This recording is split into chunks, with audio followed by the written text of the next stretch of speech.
Di video kali ini, saya akan mendongeng alur cerita film The Black Phone yang dirilis pada tahun 2022. Jadi, film ini mengisahkan seorang anak laki-laki yang diculik oleh psikopat. Dalam penculikannya, anak itu dibantu oleh hantu dari para korban untuk mengalahkan si psikopat. Berhasilkah ia mengalahkan psikopat tersebut? Daripada penasaran, mari kita simak alur ceritanya.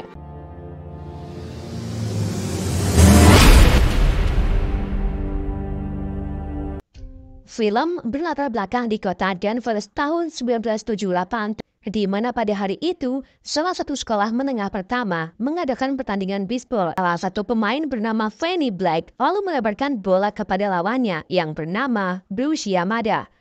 Fanny berhasil melebarkan dua bola yang membuat timnya mendapatkan poin imbang. Tetapi saat Fanny melakukan lemparan ketiga, Bruce berhasil memukul bolanya dan mencetak home run yang pada akhirnya pertandingan itu pun dimenangkan oleh tim Bruce Yamada. Meskipun Fanny kalah, tapi ia dipuji oleh Bruce yang mengatakan bahwa Fanny memiliki tangan yang sangat kuat. Setelah pertandingan, Bruce terlihat mengendarai sepedanya di sekitar kota. Ia menyapa beberapa bondolan dari sekolah yang ngefans dengannya. Saat jalanan mulai sepi, Bruce tiba-tiba dihampiri oleh mobil van warna hitam. Dan di sini, penonton sama sekali tidak diperlihatkan apa yang terjadi kepada Bruce setelah mobil van itu berhenti di depannya.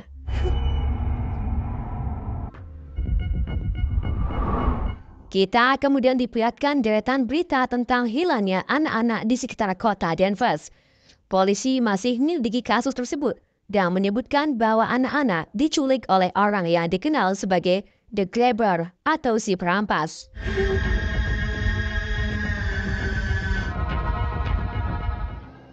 Scene lalu berpindah ke Fanny yang sedang makan serelak ayahnya bernama Terence yang kini menjadi seorang pecandu alkohol setelah berduka atas meninggalnya sang istri karena bunuh diri. Fanny juga tinggal bersama adiknya bernama Gwen yang pandai berbicara dan juga pemberani. Millie says Potsy, but I don't think any she. Di keesokan harinya saat Fanny dan Gwen berangkat sekolah, mereka melihat kerumunan anak-anak sedang mengamati seorang murid pengganggu bernama Moss yang memusuhi anak lain bernama Robin Arellano. Robin yang sering dibully lalu memberanikan diri untuk melawan Moss. Robin menyerang Moss dengan ilmu bela dirinya dan berhasil mendominasi Moss serta membukuli wajahnya sampai berdarah-darah. Fanny dan Gwen kemudian melanjutkan berangkat ke sekolah. Sambil berjalan, Gwen memberitahu Fanny bahwa Bruce telah hilang dan semua orang menduga The Grabber sebagai pelakunya. Di sini kita bisa menyimpulkan bahwa Bruce benar-benar diculik oleh penumpang mobil van warna hitam dan dia adalah The Grabber. Singkat cerita, saat jam sekolah telah selesai, Fanny diganggu oleh 3 anak nakal yang mengikutinya ke kamar mandi dan memanggil-manggil namanya. Ketika Fanny akan dibully oleh ketiga anak tersebut, Robin tiba-tiba masuk dan mengancam para pengganggu jika mereka membuli Fanny. Ketiga anak itu pun ketakutan karena mereka juga mengetahui bahwa Robin mengalahkan Moss. Robin kemudian mendorong Fanny untuk membela dirinya agar ia tidak diganggu oleh para pembuli lagi. Robin juga memberitahu Fanny bahwa alasannya menghajar Moss sampai berdarah, yaitu untuk menakuti para pembuli lain. Jadi intinya dengan membuat musuhnya berdarah, maka kita dicap sebagai sangar. Yeah, you will. Is it math again? I'm suspended. That's sure. Sementara itu, 2 detektif dari kepolisian mendatangi sekolah untuk berbicara dengan Gwen di kantor kepala sekolah. Alasan detektif itu menemui Gwen karena Gwen mengklaim bahwa dirinya bermimpi tentang anak-anak hilang yang diambil oleh The Grabber. Gwen menyebut bahwa The Grabber membawa balon hitam sebelum melancarkan aksinya. Detektif itu pun terkejut karena mereka menemukan balon hitam di lokasi Bruce hilang. Sayangnya, Gwen masih belum bisa menjelaskan makna di balik mimpinya itu. The Grabber, you dumb fucking fart knocker, blindfold. Gwen, what's your language? Fanny dan Gwen lalu pulang ke rumah. Di tengah jalan, Gwen pamit untuk menginap di rumah temannya yang bernama Susie.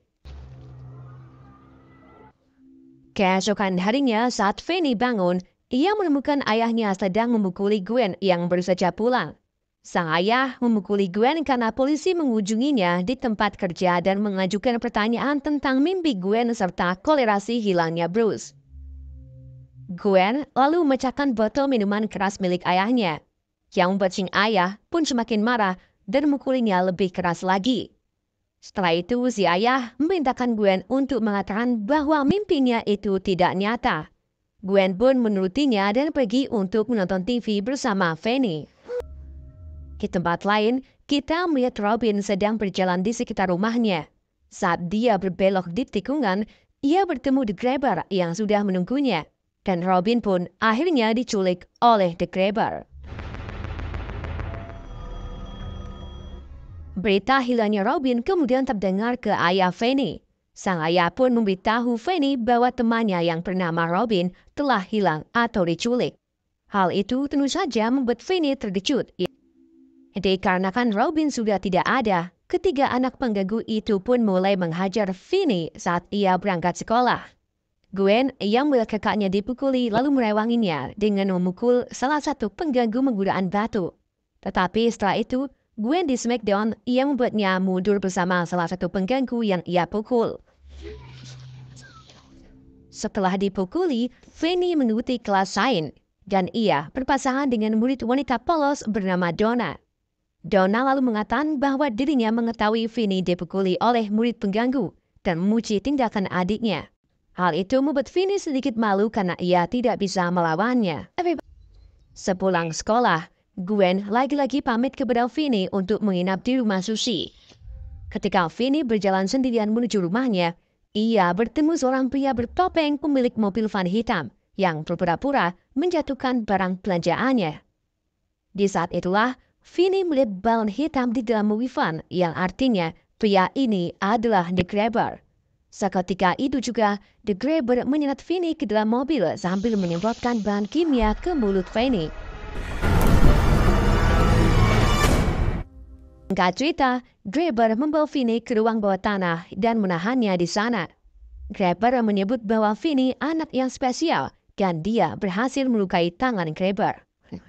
The Grabber juga memberitahu Fanny bahwa ruangan ini hanya ada satu jendela tetapi tidak ada cara bagi siapapun untuk mendengar Fanny berteriak, yang artinya ruangan ini kedap suara. That I give my word.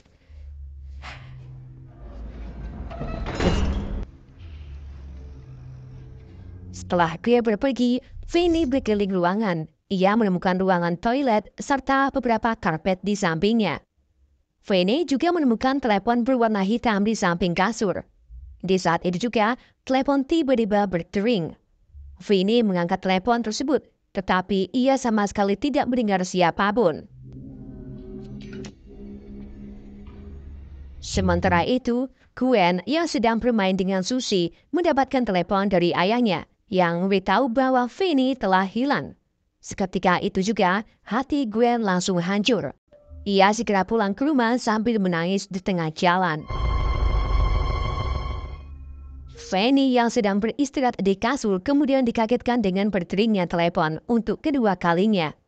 Fanny mengangkat telepon itu tetapi tidak ada yang menjawabnya. Di saat itu juga, The Grabber datang.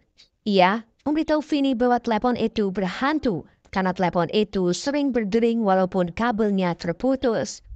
Fanny pun mengecek kabelnya dan benar bahwa kabelnya terputus.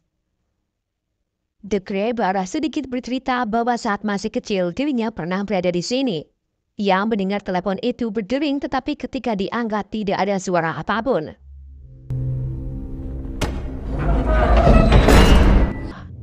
Setelah Grabber pergi, Fanny mencoba memanjat ke jendela. Tetapi ia gagal dan segera berhenti karena sadar bahwa jika dirinya bisa, pasti Robin sudah bebas dari tempat ini. Jadi sebenarnya anak-anak yang sudah Grabber culik sudah dibunuh dan keberadaan mayat mereka masih belum diketahui. Saat Fanny sedang memikirkan cara untuk keluar, tiba-tiba telepon berdering lagi.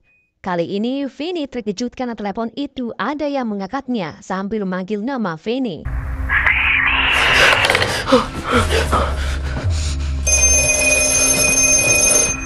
Fanny lalu memberanikan diri untuk berbicara dengan orang yang ada di telepon ini. Orang itu sama sekali tidak mengingat namanya, tetapi ia tahu siapa Fanny karena ia pernah bertemu. Orang itu lalu berkata, "Tanganmu sangat kuat, Fanny. Kau hampir mengalahkanku." Fanny pun segera sadar bahwa orang ini adalah Bruce Yamada. Fanny juga sadar bahwa yang berbicara dengannya adalah arwah atau hantu dari Bruce. Bruce lalu memberi Fanny tip tentang ruangan ini, di mana sebelum ia dibunuh, Bruce mencoba mencari jalan keluar dengan menggali lantai di dekat toilet. Tapi sayangnya Bruce tidak memiliki waktu yang cukup dan akhirnya ia pun dibunuh oleh The Grabber. Setelah teleponnya mati, Fanny menghabiskan waktunya untuk menggali dan membuang tanah galiannya ke toilet. Ia juga menutupi galiannya dengan karpet agar tidak diketahui oleh The Grabber. Di sisi lain, Gwen bermimpi, di mana ia melihat kilas balik kehidupan Bruce sejak kecil dan minatnya terhadap olahraga bisbol. Di ujung mimpinya, Gwen melihat Fanny berteriak minta tolong di balik pintu di sebuah rumah yang memiliki tembok batu bata. Gwen pun segera bangun dan ia masih belum yakin kalau mimpinya itu nyata atau tidak.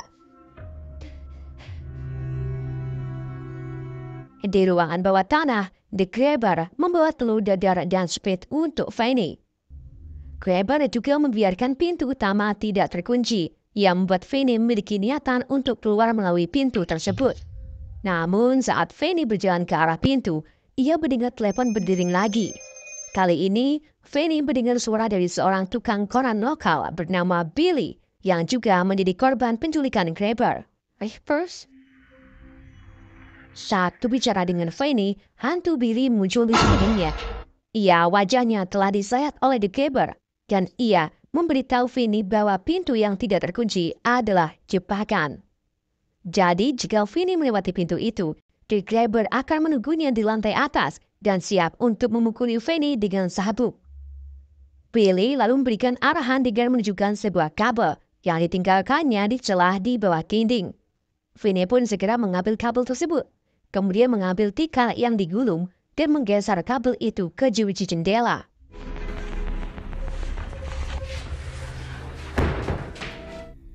Setelah kabel mengait ke jeruji, Fanny mencoba memanjat jendela, tetapi berat badannya menyebabkan jeruji itu terlepas. Kita kembali ke Gwen yang sekali lagi bermimpi tentang kilas balik kehidupan Billy sebagai tukang koran. Billy pada saat itu sedang mengantarkan koran bersama anjingnya, sampai akhirnya The Grabber menangkapnya dan Gwen diperlihatkan mobil van warna hitam. Karena mimpinya seperti nyata, Gwen pun berbicara kepada ayahnya bahwa dirinya bermimpi tentang Fanny yang diculik. Sang ayah lalu mengatakan alasan kenapa dirinya melarang Gwen mempercayai mimpinya itu. Jadi ibunya Gwen ternyata memiliki kelebihan sama seperti Gwen. Dia akan berbicara tentang mimpinya yang menjadi nyata. Dan pada suatu mimpi, sang ibu bermimpi dirinya bunuh diri yang pada akhirnya sang ibu pun melakukan bunuh diri. Sang ayah sebenarnya sayang kepada Gwen. Ia hanya ingin mencegah Gwen agar tidak jatuh ke jalan yang sama seperti ibunya. Gwen lalu mengatakan bahwa apakah mimpinya tentang Fanny bisa menyelamatkannya. Sang ayah pun terdiam dan akhirnya ia mau menuruti Gwen untuk mencari rumah yang memiliki tembok bata yang sama persis di mimpinya. Namun sayangnya mereka tidak menemukannya. Di tempat lain, para detektif berkeliling lingkungan kota Denver. Mereka mengunjungi sebuah rumah yang di dalamnya terdapat pria bernama Max yang sedang melakukan penyelidikan sendiri terhadap anak-anak yang hilang. Max memberitahu para detektif bahwa dirinya tinggal bersama sang kakak yang saat ini sedang pergi bekerja. Max menjelaskan tentang penyelidikannya, di mana ia yakin bahwa salah satu rumah di kota Denver merupakan rumah The Grabber. Namun para detektif tidak percaya karena mereka menemukan sabu di meja yang artinya Max sedang teler. Stupid. Kita kembali ke Fanny, di mana Grabber membawa telur dadar dan speed kedua untuk Fanny. Grabber mengungkapkan bahwa baru kali ini dirinya sangat peduli dengan korbannya, entah karena Fanny istimewa atau anak yang baik. Grabber lalu melontarkan perkataan bahwa aku bisa saja membebaskanmu, tapi sedang aku pikirkan. Mendengar perkataan itu, Fanny pun mohon kepada Grabber untuk membebaskannya dan berjanji akan tutup mulut kepada siapapun. Grabber kemudian menanyakan siapa nama Fanny. Fanny pun menjawab bahwa namaku adalah Taylor Mullen. Seketika itu juga, Grabber langsung membanting makanannya dan melemparkan sebuah koran yang menunjukkan foto Fanny serta nama aslinya. Grabber sebenarnya memang ingin membebaskan Fanny, tapi karena Fanny berbohong, ia pun mengurungkan niatannya. Gak lama setelah Grabber pergi, telepon berdering lagi. Fanny lalu mengangkat teleponnya, dan kali ini ia berbicara dengan seorang anak laki-laki bernama Griffin. Hantu Griffin pun muncul mengabang di samping Fanny. Dia memberitahu Fanny tentang gembok miliknya yang diambil oleh Grabber untuk mengunci pintu rumahnya. Griffin memberikan kombinasi kunci yang telah dia tulis di tembok. Griffin juga memberitahu Fanny bahwa penculikan ini adalah bagian dari permainan yang suka dimainkan oleh The Grabber dengan korbannya yang disebut bocah nakal. Jadi Grabber sengaja meletakkan korbannya di ruangan ini dan membiarkannya berusaha keluar dari sini. Jika si korban ada perlawanan, maka Grabber akan membunuhnya. Fanny akhirnya menemukan nomor kombinasi di tembok. Dan saat The Grabber sedang tertidur, Fanny diam-diam menginap ke atas dan mencoba setiap combo yang bisa membuka gembok tersebut.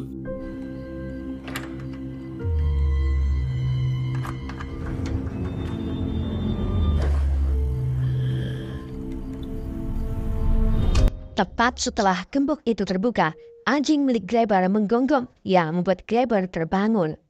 Fanny kemudian berlari sekencang mungkin dari rumah Grabber. Tetapi sampai di ujung jalan, ia kembali ditangkap oleh The Grabber. Grabber lalu memukul Fanny dan membawanya kembali ke ruang bawah tanah. Keesokan harinya, Gwen terus berdoa kepada Tuhannya agar ia diberikan mimpi tentang petunjuk lain penculikan Fanny. Maybe you're not even real. Fanny kemudian dibangunkan oleh telepon berdering. Kali ini Fanny mendengar suara dari seorang anak punk lokal bernama Vance Hopper yang juga korban dari The Grabber. Sebuah kilas balik atau mimpi dari Gwen lalu menunjukkan Vance sedang berada di sebuah game arcade klasik, di mana dia berkelahi dengan dua anak setelah salah satu dari mereka mengacaukan skor tingginya. Vance kemudian ditangkap oleh polisi karena melukai kedua anak tersebut. Dan dalam mimpinya itu, Gwen menemukan dirinya bersama Vance yang sedang berbicara dengan Fanny melalui radio di mobil polisi. Tetapi Fanny tidak mendengar Gwen memanggilnya. Mereka lalu berakhir di sebuah rumah yang diduga rumah The Grabber. Gwen lalu mencoba mengingat nomor rumahnya, yaitu 7741. Today's the day, motherfucker! Fucking terrified. Selama teleponan, Fanny diberi arahan oleh Vance, di mana dirinya pernah membobol dinding depan toilet. Tetapi sayangnya dinding itu tertutup oleh lemari es yang membuat Vance kesusahan untuk keluar. Vance juga menyebutkan bahwa The Grabber telah mengeluarkan banyak uang untuk memperbaiki apapun yang telah dilakukan oleh para korbannya.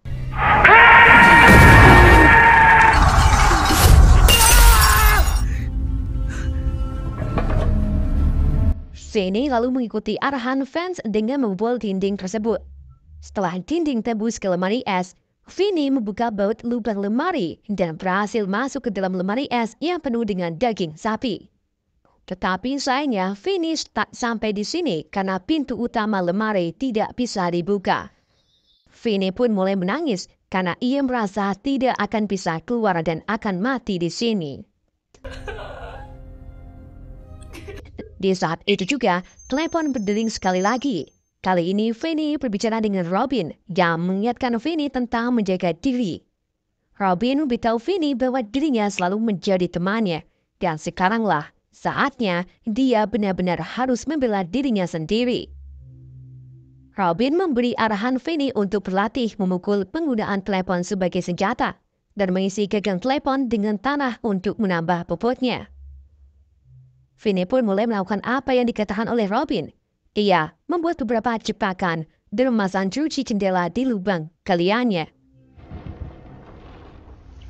Sementara itu di luar, Gwen mengendarai sepedanya melalui daerah yang ada di mimpinya untuk menemukan rumah 7741. Di tengah jalan, Gwen dikejutkan dengan 5 korban digleber yang membuat Gwen jatuh. Saat Gwen menengok ke samping, ia melihat rumah 7741 dan segera pulang ke rumah untuk menelepon detektif kepolisian. Para detektif dan polisi pun segera bersiap-siap untuk pergi ke rumah 7741. Sementara itu, Max yang mulai sadar dari telarnya baru mengetahui bahwa semua penyelidikannya berakhir di rumahnya sendiri. Ia benar-benar terkejut dan memberanikan diri untuk masuki ruang bawah tanah yang dibuat oleh kakaknya. Di ruangan bawah tanah, Max sangat kaget saat menemukan Fanny di dalamnya. Max akhirnya sadar bahwa kakaknya adalah digleber. Jadi selama ini Max benar-benar tidak tahu kalau kakaknya itu psikopat. Dan saat Max hendak menyelamatkan Fanny, tiba-tiba ia dipukul oleh kakaknya sampai meninggal. I'm sorry, Max. I'm gonna take my time. Digleber lalu manggil anjingnya untuk menjaga pintu ruangan, sedangkan dirinya mulai menyerang Fanny. Tetapi Fanny berhasil menghindar dan memancing Gleber ke dalam jebakan. Gleber kemudian masuk ke dalam jebakan. Ia jatuh ke galian dan kakinya patah setelah mengenai jeruji jendela. Fanny lalu memanfaatkan ini untuk memukuli Gleber dengan gagang telepon. Gleber berhasil menangkap Fanny, namun Fanny membuka topengnya yang membuat Gleber melepaskan Fanny kembali. Fanny kemudian mencekik leher Gleber dengan kabel telepon. Dan di saat itulah telepon berdering. Fanny lalu memaksa Gleber untuk mendengar suara para korbannya, di mana 5 korban tersebut mengejek Gleber atas kematiannya. Welcome to the nightmare end. Saat hantu Bruce berkata, tangan Fanny sangat kuat. Fanny pun langsung membunuh Gleber dengan mematahkan lehernya. You sure? I've never seen it before. Please hurry. Di luar, para detektif mulai menggeledah rumah 7741, tetapi mereka menemukan bahwa rumah itu kosong. Sampai akhirnya ada salah satu petugas yang menemukan pintu rahasia. Pintu itu mengarah ke ruang bawah tanah dan mereka menemukan 5 mayat anak laki-laki yang terkubur di tanah. Para detektif pun menduga bahwa rumah ini hanya dijadikan tempat menyembunyikan mayat saja. Fanny yang telah berhasil membunuh Gleber lalu mengambil daging sapi untuk mengalihkan perhatian siswa. Ia lalu keluar dari rumah Gleber yang ternyata ada di seberang rumah 7741. Fanny lalu disambut oleh Gwen, sedangkan para polisi masuk ke dalam rumah untuk mengangkut mayat Gleber dan Max. Sang ayah lalu datang. Ia minta maaf kepada Fanny karena merasa payah setelah istrinya meninggal. Beberapa hari kemudian, Fanny kembali ke sekolah dengan lebih percaya diri daripada sebelumnya. Anak-anak sekolah lain melihatnya sebagai legenda karena membunuh Gleber, dan para pengganggu tidak lagi berani membunuhnya. Dia lalu bergabung kembali dengan Donna di kelas sains tanpa rasa ragu dan menyuruhnya untuk memanggilnya Raihan. Film pun berakhir. Oke guys, jadi saya ingatkan kembali bahwa semua kilas balik di film ini adalah mimpi dari Gwen. Itulah alur cerita film The Black Phone. Sekian dari saya, sampai jumpa di video berikutnya.